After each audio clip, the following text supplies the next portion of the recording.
Сонор милах цаг толиулж байна. Дараах зохиолыг танд албан ёсны эрхтэйгээр хүргэж байна. Та subscribe дарж нэгдээд цаг алдалгүй зохиолон сонсороо. Оюуны өмчиг дээдж буй танд баярлалаа. Зохиолч Дарьсүрэн. Онцгой эрх 49 дугаар хэсэг. Аянаусо. Яагаад намайг Совда эгчтэй уулзуулахыг бодсон бэ? Тэгтэн эгчийг бүр Хасбаатар ахтай холбоотой юм шиг ойлголт төрүүлэхийг бодож байсан эгчтэй уулзаад ганц ч үг сольж чадаагүй байхад Сафронов Йоши хоёр орж ирсэн. Ингэж нарийн зохион байгуулагтаа өнөө хэрэг хочтыг надаас салгасан шиг ажиллажээ. Ингэхээр Аянаусо хэн бэ? Амисегийн үгээр бол Кемптэд ашигласан шударга шулуун сэтгэлтэй гүдсгэн хүн байх ёстой. Анх надтай уулзахтаа тийм сэтгэл төрүүлсэн. Тэгэд намайг сэнхрүүлж загнаад буруу замаар будаа тээж яваа илжиг шиг болжээ гэсэн. Энэ бүхэн хуурамч зүйл байсан гэж юу? Аянаусо намайг ахтайгаа уулзгаж ятгсан нь миний янзыг сонжсон хэрэг үү? Ёстой Кемптэн бэлтрэг байна да. Энэ лүүд миний бодол санааг мэдж ах эгч хоёртой холбогдсон зүйлийг надаас тодруулаад дараа нь Хато Тозио хоёрт худалдаг байх нэ. Тэгвэл хүний зовлонгоор жаргал хийж доллар олдог байж таарна. Тун холын бодолтой байжээ. Би түүнийг нь мэдлгүй тэнэгтэж Аянаусыг хамгаалах санаатай өөрийнхөө хүмүүсийг ажилуулсан. Гэтэл би өөрийгөө гарах замгүй намагт хийжээ. Ингэхээр одоо яах вэ?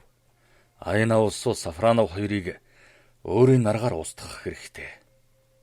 Солонгос руу явхаас хагас цаг өмнө амжиж Аянаусог устгавал Сафроновыг Солонгост очсон хойно учрыг олж болно. Тэгээд ахтай нийлэхээс өөр сайхан зам надад байхгүй. Энэ зөв гэж Хасуу Тойши өөрөөсөө байнга асуудаг болов. Хасуу Тойши ингэж бодсоор үр цайлгаад дөрөвсдийн төвчөөний доод давхарт бэлдсэн бэлтгэлийн танхимд орж ирлээ. Өглөөний 5 цагт бэлтгэлд гарах ёстой хүмүүс цөмөөрөн хувцлаад Хасуу Тойшиг хүлээж байлаа. Хасуу Тойши кендогийн дасгалд хэрэгэлдэг бухуутай мод барьж хаад Ганамэнээс сугавчилсан шавнарлогоон сүрхий ажиглангуй харснаа бэлтгэлийнхэн кимоно өмсөхөр өрөөрүүгэн орлоо. Чингээд хэдэн мөчийн дараа уужим танхимд бэлтгэлийг эхлэхэн дээрээ. Мотор өөрийг хамгаалах ёс зааж байсан энэхэн үед Сафронов гаднаас орж ирэхийг ажигласан Хасуу Тойши бэлтгэлийн төр зогсоогоо дэрэгдэн очтол Сафронов мэдлээд чамайг генерал дуудаж байна гэлээ. Чингэтэл Тойши Сафроновын хажуугаар дуугүй алгасаар танхимаас гарахдаа гайгүй та нараас урьтаад шилрүүчин сум зоож дөнгөн байлгүй гэж амандан өглөв. Хасуу Тойши Сафроновын барааг хараад нүдэн хорсож уур хилэн бадарсан аж. Тэрээр өөрийнхөө өрөөнд орж ирэнгүүт удсан авч генералын туслахтаа яриад хэсэгхэн хүлээтэл харилцуурын чихвчэнд Хатогийн дуу паржигнан ханиахан тод сонсогдно. Хасуу Тойши-сан өнөөрөө Сафронов онгоцоор явна. Чи нөгөөдрийн галтэргээр гарахаар бэлдэхээр ажлын чинь өдөрдөмж тумын дочсон хойно өгнө. Гэхэд Хасуу Тойши ёс төдий мэдлээ гүйцэтгэе гэлээ. Хасуу Тойши утсаан тавихтаа одоо Аянаусуудаа тооцоо хийдэг цаг. Миний совин татаад байсан нь Хатагоос ийм үг дуулах байсан юм байж гэж бодоод төр сургуулийн захиралд илтгэж явх бэлтгэлэн хийхээр шийдэв. Хасуу Тойши өдөнгөрөгөд дөрвөсдийн товчондоор очиж онгоцны буудлын руу явлаа. Сафроновыг гаргаж өгөхөөр дөрвөсдийн товчоноос хэд хэдэн өдөр дэх ажилтан ирсэн агаад Хатогийн газраас Эрдэн Хасуу Тойши байлаа. Сафронов онгоцон суухан өмнө буудлын дээр ирсэн хотын галуунтрах хэсгийн дарагтай уулзаж ярилцаж байснаа онгоц руу эргэхдээ ямар нэг юм самсам шиг төр зогсоод гал гарсан газар очих гэж яарсныг хэрэггүй. Ер нь галыг унтрахаас өмнө байшинг шатаахан чухал шүү. Энэ тухай Симото та бүхэнд заавар өгнө гэд онгоцны шатууд мацлаа. Тэгээд онгоцны хаалганы дэргэд төр саатан гараараа даллаж салахас гүйцэтгэхдээ хасуу тойшисан хойноос хурдаа очоорой. Би томын хүлээж байна шүү. Гэхэд хасуу тойшин уруул татус хийж сэтгэлд нь зэвүүрхэл төрлөө. Хэзээ яв гэж тушаан тэр цагт нь очино да гэж амандан хүйтэн дуугаар хэлснийг Сафронов атугай дэрэгдэн зогсож байсан хүмүүс ч дуулах янзгүй болоо. Хасуу тойши Сафроновыг явсноос хойш 2 хоногтоо өөрийн тунгаасан бодлыг хэрэгжүүлэх аргаан бодлоо. Тэрээр өрөө галтргээр томын руу явхаас өмнө галтргийн буудлын дээр очихдоо цагаан зохицуулахаар нарийн зохион байгуулав. Тэгэд Грисийн гарахын өмнө Аянаус руу утастлаа. Чи гэртээ олоолаа байна уу? Үгүй шүү. Ердөө туслахтайгаа хоёулаа байна.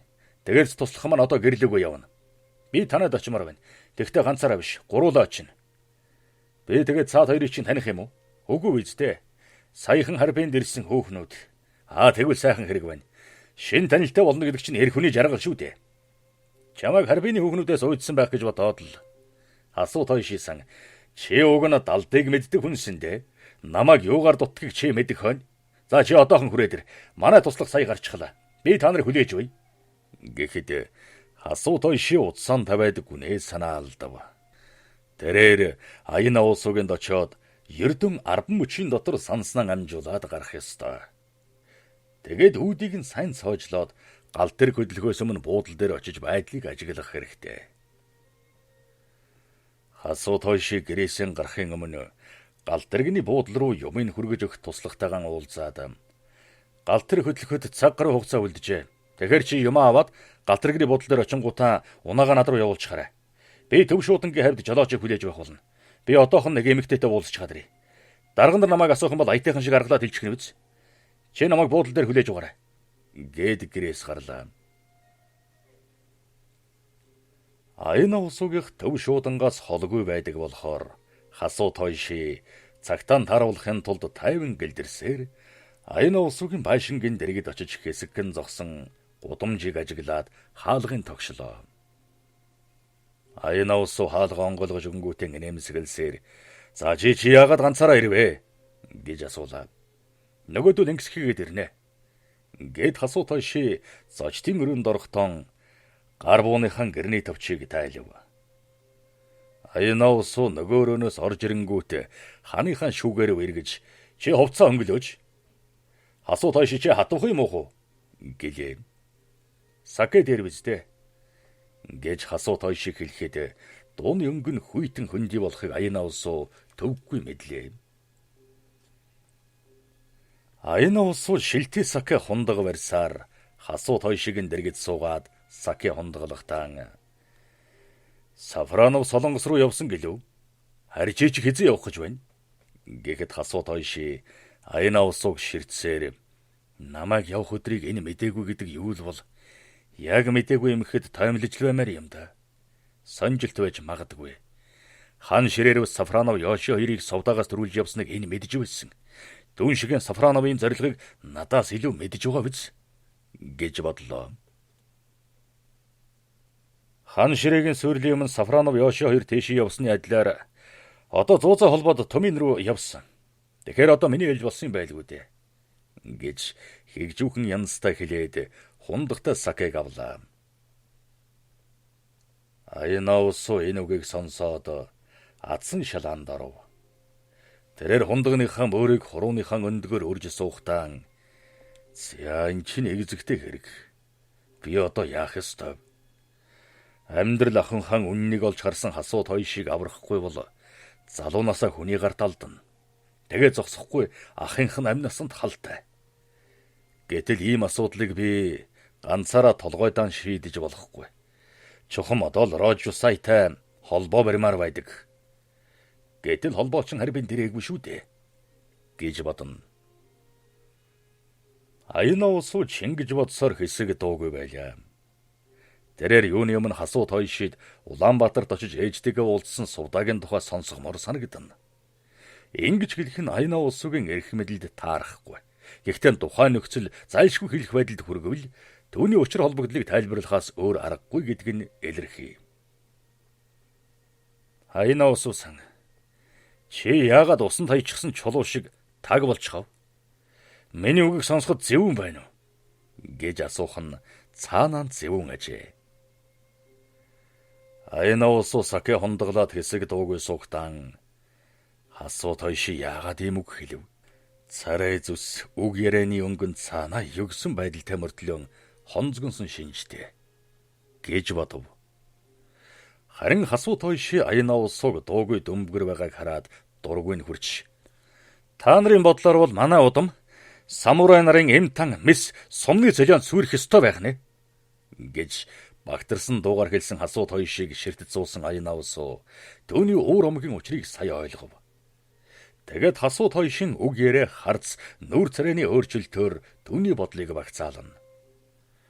Дуугүй сууга аяна усууг хараад хасуу тойши уур омогтом бүр шатаж хорсохын эрхэнд чи Монгол хүний мөсгүй ир юм да. Самурайн гарын үзүүрт зарагдаж амьд тэж ядсан хорхоо шиг арчаагүй амтан болжээ. Ёстой кемптайн тэжээсэн нохоо гэж хэлээд цагаа харвал аяна усуугаас гарах цаг дөхөж байлаа. Чингээд хасуу тойши өөртөө энэ новштой олон юм яриад яхав. Үннийг хэлэхээр өчхөггүй гөлгөний жугаан илт байна. Ийм амтан хорвоод амьд явах ёсгүй. Одоо суудлаасан босготон сэжиг авахгүй байх нь чухал. Тиймээс яриагаа үргэж дүүсэн янз гаргаж өрөөнд нь холхихтон бууныхаа дуу намсгагчийг бууны аманд шургуулангаан гохоон дарж амжих нь чухал. Энэ бузар золиг хорвоогоос тонилж байвал болох нь тэр. Энэ лүд югийг мэдж байгаа. Хинч мэдээгүй бидний ураг төрлийн холбоог нуун даллахын тулд Тосиягийн даалгавраар их чиг минь устгасан нохойнуудаа нэг нь хэн мөн гэж өөртөө шивнэн сануулна. Хасуу тойшиг суудлаасан өндийг тэрхэн эгшиндэ. Түүний ташаандах гар бууны гэр товчлогдоогүй аяна усуу ажиглав. Чухам энхэн хормд аяна усуу жидүцүү юм уу эсвэл каратегийн сонгомларгаар хөнгөн цохилт хийж өөрийгөө хамгаалах хэрэгтэй гэдгийг ойлгоод ямар ч нөхцөлд сонгом хөдөлгөөн хэрэглэх зайгаан авахын тулд хасуу тойшигоос тохой хэртэй холдох хэрэгтэй байлаа. Аяна усуу сан чи миний ярьсныг Симото Сафронов хоёрын аль алинд нь ховлно гэж бодож байна уу? Ингэхээр миний гараар та нарын хэний ч могоо бариулж чадахгүй гэд халааснаасан дуу намсгагчин аваад бууны яманд шургуулах тэрхэн эгшинд суудласан самбаачлан өндийсэн аяна усуу дивааны өмнөх явган ширээг шүүрэн авч чулуудахтан хасуу тойшиг буутай гарыг алдалгүй онжээ. Хасуу тойши бууга алдангууд өөрөн эвгүй байдалд орж магадгүйг ойлгоод бүх биеийн суллан зогсолтон өөрчилж эгшин зур алхалтаан тааруулж хөдлөгтөн зүн хөлийнхэн өсгийгөөр аяна усууг цохих шинд зүн гарынхаа цохилтыг чамархаад буулгах ёстой байлаа. Каратегийн хөдөлгөөнөөр алхалтаан тохируулсан хасуу тойшиг дайралтаас болцсон аяна усуу буруу тал руугаа зайлахтан зүүн гарын алгаар хасуу тойшиг хөлний өсгөр рүү зөгтөн хагас алхам ухарсан нь хасуу тойшиг дараагийн хөдөлгөөнөөс хамгаалах боломж гарчээ. Каратегийн ёсоор бол аяна усуу хасуу тойшигийн зүүн хөлний цохилтыг баруун гарын алганы хажуугаар цохин зайлуулад тэрхэн хормд баруун хөл дээрээ тогтож биеэрэн эргэхдээ зүүн хөлийн өсгийн цохилтыг хасуу тойшигийн харвинд тохируулах ёстойгоос гадна зүүн гарын цохилтон шанаанд нь тааруулах ёстой байсан. Монгол бүхийн өсгийлдэх аргыг каратегийн хөдөлгөөнд тохируулж сөргөмөх боловсруулж өвөрмөц хуйлбар боловсруулан аяна усуу хасуу тойшигийн дараачийн хөдөлгөөнийг хийлгэхгүй тулд хар тавхайн далгаан тааруулж зохихтон өөрлөгөө сулхан татсан нь хасуу тойшигийн хөдөлгөөний хэмийг алдагдуулж шалнаас тохоо хэртэй үсрээд өрөөний шалан дээр унжээ. Аяна усуу шалан дээр унсан хасуу тойшигийн дэрэгдээс бууг нь өшөглөж зайлуулад хасуу тойши сан одоо миний үгийг төвчээртэй сонс. Юуны өмнө сувдаг амьд байгааг чамд дуулах ёстой гэхэд хасуу тойши үг гэлж чадлагүй ээрж аман ангайлахсаар аяна усуугийн царай өөдөг өлөрнө. Түүний нүд ер бусын аимшигтай болжээ.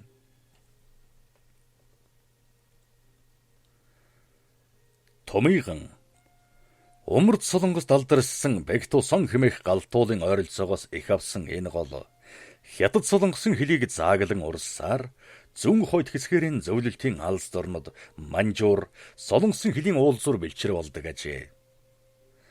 Томиган солонгос манжуурын хөлийг заагладгийн адилаар зөвлөлтийн алс дорнодын өмнөд хөлийн Падгорнай хэмээх суурны ойролцоо урсан. Туманган буюу Тумицын голын хоёр эргээр Солонгос манжуурын хэд хэдэн тосхон бий. Түүний нэлээд томхон Хомуку билээ. Энэ тосхон хасаан нураас ердөө 5-6хан бээрийн хэртэд зайдуу байдаг. Энэ суурин зөвлөлтийн алс дорндын хөлийн Заузер Наям, Пулемет Наяг Горка, Безимян Ная өндөрлгүүдэд маш ойрхон болоо. Нөгөө талаар Тумын хотыг Чанчун, Грин, Харбинтэй холбосон төмөр зам Туминган голын хөвөөгө даган үргэлжилж Солонгосын Онсон, Кевон, Сонён, Насампро, Нанси Осандал суурин хүрэх ажээ. Эдгээр суурингууд зөвлөлтийн алс дорндын хилээс 8 бэрийн зайтай оршино. Зуны ятаг сарын эхээр Хомуку суурьнд хэдэн суудлын тэрэг иржээ. Манжуурын хилийг улааны нөлөөнөөс сахин хамгаалж буй Японы цэргийнхэн тэдгээр гүйчдийг хүлээн авах тусгай үүрэгтэй болохоор дөрвөгчдийн товчооны ажилтангуудыг Дегашели суурьнд тохилог суулгахаар бэлдсэн учраас хэдэн аливдаг суурьнгаас зайлуулахдаа улаан орсууд удахгүй довтолж сууринг эзлэх гэж байгаа тул та бүхнийг хамгаалах зорилгоор тусгай хэсэг ирсэн. Тиймээс тэднийг орон сууцаар хангах хийгээд та бүхнийг аюулгүй байлгах шаардлагаар суурьнгаас гаргах шаардлагатай байна. Тэгэхгүй л улаан орсын цэргүүд тосгонд орж ирээд та нарын эхнэр охтыг хүчиндэж хамаг ойлгохтой юмыг чинь дээрэмдэх болно гэж айлган сүрдүүлэгт замаар ятгажээ. Дегашилид саяхан ирсэн армийн холбооны цэргийн нэг баг дарга Гавантуны армийн тусгай даалгавраар ирсэн хэвлэл мэдээллийн ажилтан Тогова газрын зургийн мэргэжилтэн Йоши хоёрыг суурингийн нэлээд тохилог байшинд суулгахаар шийдэж гэрийн эзэнтэй уулзав. Улаан орсууд өнөө маргаашгүй ихээхэн хүчээр танай тосгоныг эзлэх гэж байна. Тиймээс та нарыг ард тийш нүүлгэх болсон.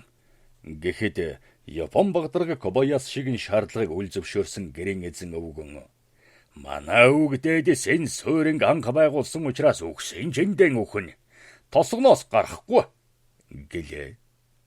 Харин Йоши энэ бүхнийг мэдсэний дараа гэрийн эзэн өвгөнтэй уулзаж та эндээс нөхгүй байж болно.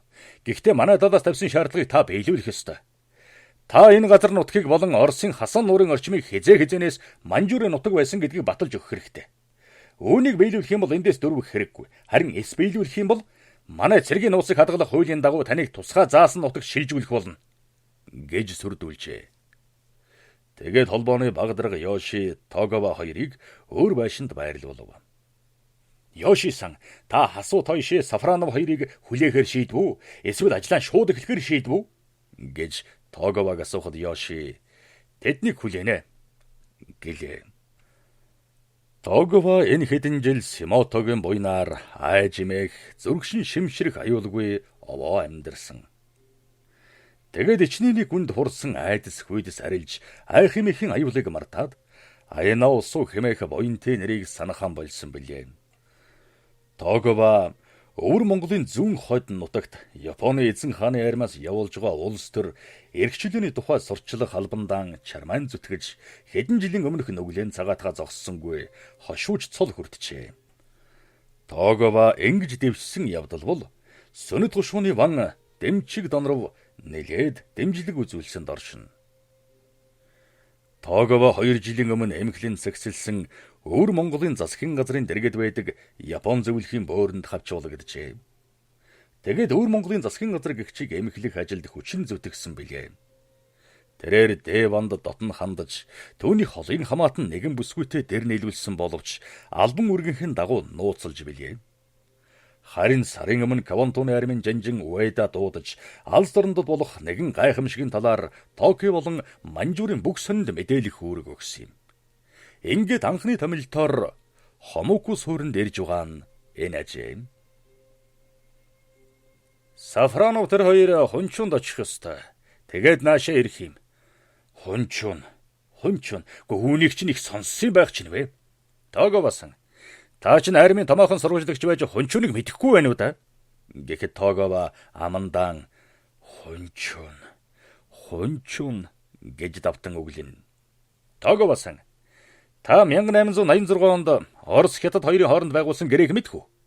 гэж Йошиг асуухад Хато генералын ярьж байсан зүйл сая Тоговагийн санаанд орлоо. Тийм. Орос хятадын гэрээг хунчуунд хийсэн юм. Одоо саналаа Та чи ястаа сурвалжлагч хүн шиг сүрхий ойтой юм да. Үгийн сэжим гарав үгүй юу бүгдийг сандаг байна шүү. Харин та нэг зүйлийг мартаж болохгүй. Орос хятадын тэр хэлцээгээр Хасан нуурыг Оросын газар нутгийн салшгүй хэсэг гэдгийг баталсан юм. Бидний зорилгонд тэр гэрээ хамаагүй зүйл. Тиймээс бид Хасан нуурыг сэргийн хүчээр эзэлж чадвал манай арим Посиотын булангаас Владивосток руу дайрч эзлээд алс дорндод эзэн хааны эсрэг хүчийг мандуулна. Үүний дараагаар манай арим Сибирь, Ар Монгол, Манжуур, Өвөр Монголыг нэгтгэж Умард хятадыг хамарсан энэ уужим нутгийг Азийн сэргэн мандалтын голомт болгож 20 дугаар зууны гайхамшиг болгох ёстой. Тогова Ёшигийн үгийг сонсоод Хатогийн бэжлэн өгсөн даалгаврыг саналаа. Тогова нутгийн хүмүүсийн нэр барьж Хасан нуурыг Манжуурын нутаг байсан гэдэг хуурамч цуурхал тараахын зэрэгцээ. Зөвлөлт засаг төрд дургүй хүмүүсийг олж хээл хахуул өгч замаар хуурамч баримт гаргуулад Токиогийн сонинуудад илгээх ёстой. Энэ үргийг Ёши Тоговагийн адил хүлээн авсан. Тогова Ёши хоёрыг Хомукуд байрлсны маргааш Хэлийн зэргийн баг дарга Дэгашили суурьнгаас нүгээгүй өнөөх өгшнийг уулзуулахаар авчирлаа. Тэгээд Тогова Ёши хоёр албан үргийнхээ дагуу өвгөнтэй ярилцахад Хэлийн зэргийн орчуулагчаар хэлмэрчлүүлв. Хөгшөөн, та энэ нутгийг аль зэрэг мэдэх вэ? Гэж Тоговаг асуухад энэ нутагт миний мэдэхгүй дов толгод гэж байхгүй. Тэгээд чи манай өвгдөдэс энд шарилан тавьсан. Танаа өвгдөдэс Хасан нуураар нутаглаж байсан биз дээ. Манайхан Хасан нуураар нутаглаж байгаагүй. Харин Томинсян Хасан нуурын энэ газар нутагт манай өвгдээцийг ирэхээс өмнө Оросууд нутаглаж байсан гэдэг. Харин 52 жилийн өмнө Хятадын хүсэлтээр Оросууд одоогийн энэ газрыг нутгийнх нь шилжүүлсэн гэж ярьдаг юм. Түүнээс Хасан нуурыг манайхны нутаг гэж ярьж байхыг би сонсоогүй. Тиймээс манай энд чинь Черная Зайц гэдэг нуур, Богомольница гэдэг Орос нэртэй газрууд олон байдаг юм. Ингэхлээр Хасан нуур хизээнээс Оросуудын нутаг. Гэхэд орчуулагч өвгний үгийг арай ядан орчуулав. Учир нь Хэлийн зэргийн дарга төөнд өгсөн үүргэндэн өвгний үгийг зөөлөж орчуулаарай. Хасан нуурыг Оросуудын нутаг мөнж гэсэн биш гэж орчуулах хэрэгтэй шүү гэсэн. Гэвч орчуулагч нь тэг зүрхэлсэнгүй. Тогова өвгний яриг сонсоод эгдүүцсэндэн энэ өгшин жаахан солиотой байх. Ийм хүн бидэнд хэрэггүй гэж хэлэхэд Ёши өвгний дэргэд ирээд зөөнөг минь та миний хэлснийг мартаа юу гэж сүртэй хашгичин асуухад өвгөн Ёшин царай өөдөг өлөрсөөр ноён дарга юуны өмнө танд худлаа хэлээж яахав. Нөгөө талаар Хасан нуурыг Оросын нутаг гэдгийг батлах хунчунгийн гэрээ биш шүү дээ. Тэгэхээр үннийг гойволж нүгэлвэлдэж яахав. Тамд очоод аяыг нь даахгүй шүү дээ гэлээ. Төрж өссөн нутгаан Орос талд чаад ингэж хэлдэг хүн байх уу? Ийм юмнуудыг үг сүггүй устгаж байх хэрэгтэй гэж агсарлаа. 49 дугаар хэсэг төгсөв.